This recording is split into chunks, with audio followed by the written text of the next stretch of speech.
ఈరోజు జనసేన పార్టీ కేంద్ర కార్యాలయంలో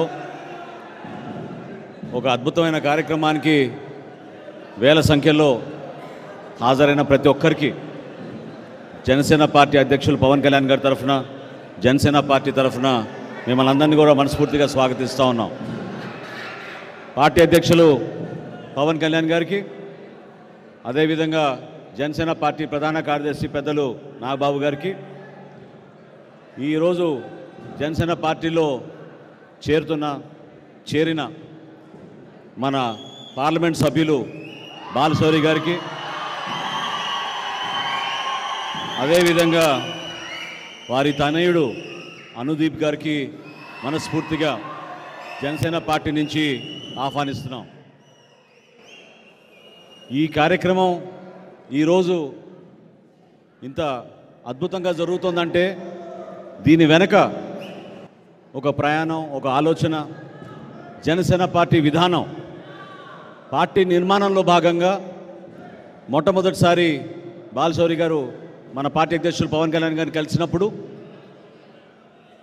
ఏ విధంగా ఒక పార్లమెంట్ సభ్యుడు మన రాష్ట్రానికి ఉపయోగపడాలి, ఏ విధంగా మనం మన ప్రాంతానికి అనేక ప్రాజెక్టులు తీసుకురావాలి, ఏ విధంగా విభజన తర్వాత ఈ రోజుకి కూడా ఆస్తుల పంపకంలో మన రాష్ట్రానికి సరైన రీతిలో సక్రమంగా ఈ కార్యక్రమం జరగడం లేదు, కేంద్ర ప్రభుత్వం నుంచి మనకి రావాల్సిన నిధులు, పార్లమెంట్లో మనం లేవనెత్తాల్సిన అంశాలు ప్రశ్నల రూపంలో కానివ్వండి, డిబేట్స్ రూపంలో కానివ్వండి, రేపటి రోజున కేంద్ర ప్రభుత్వంతో ఒక సఖ్యతతోటి మన రాష్ట్రానికి మేలు జరగాలి, మనం నిధులు తీసుకురావాలి, పెట్టుబడులు తీసుకురావాలి, ఉపాధి కల్పించాలని ఆ రోజు పవన్ కళ్యాణ్ గారు బాలశౌరి గారితో మాట్లాడినప్పుడు ఒకటే మాట చెప్పారు.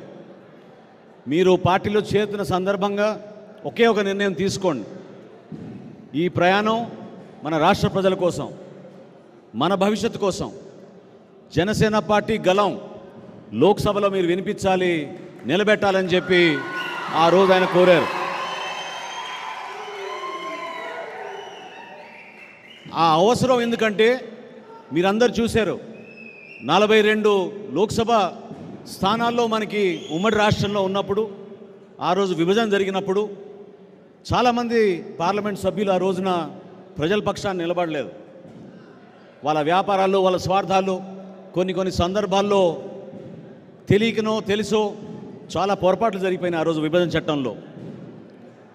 ఆ మార్పులు తీసుకురావాలి, సరిచేయాలి, మన రాష్ట్రానికి మేలు జరగాలి, మనం కూడా అభివృద్ధి చెందాలి, చక్కటి ఎయిర్పోర్ట్లు రావాలి, మనకి పోర్ట్స్ రావాలి, ఇన్ఫ్రాస్ట్రక్చర్ మనకి రావాలి, కేంద్ర ప్రభుత్వం నుంచి నిధులు తీసుకురావాలని ఆ రోజున పవన్ కళ్యాణ్ గారు ఆలోచించిన విధానం ఈరోజు 2 సార్లు లోక్సభకి ఎన్నికైన బాలశౌరి గారు మన పార్టీలో చేరడం నిజంగానే దానికి పునాది వేసినట్టు అవుతుందని నేను భావిస్తున్నాను.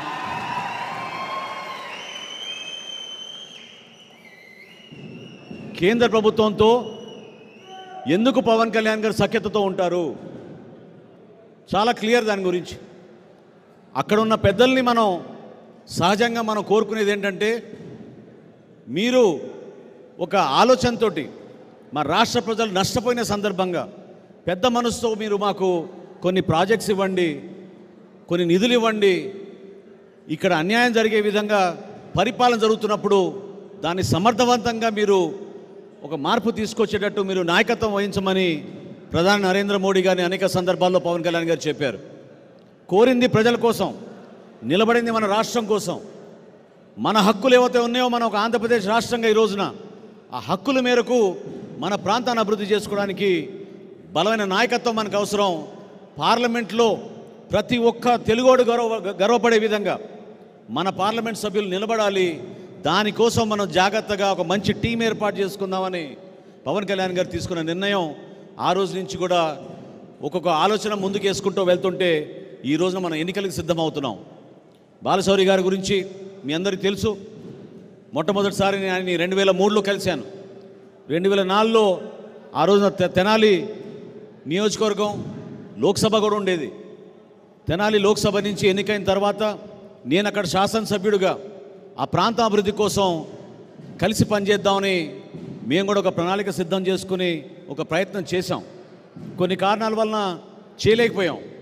కానీ ఆయన మరొకసారి 2019లో ఎన్నికైన తర్వాత మచిలీపట్నం లోక్సభకి ఆయన చేస్తున్న అనేక అభివృద్ధి కార్యక్రమాలు, ప్రజల దగ్గరికి ఆయన తీసుకెళ్లిన విధానం